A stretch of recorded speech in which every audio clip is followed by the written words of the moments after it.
ভিতরে শুধু রাজনীতি নাই, গোটা বিশ্বকে রাজনীতিকে আমি শিখাই, অর্থনীতি শিখাই, পৃথিবী চলবে কিভাবে তা আমি দেখাই।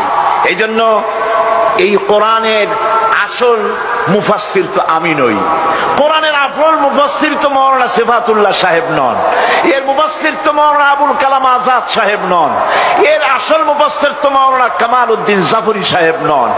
এর আসল মুফাসসির কে?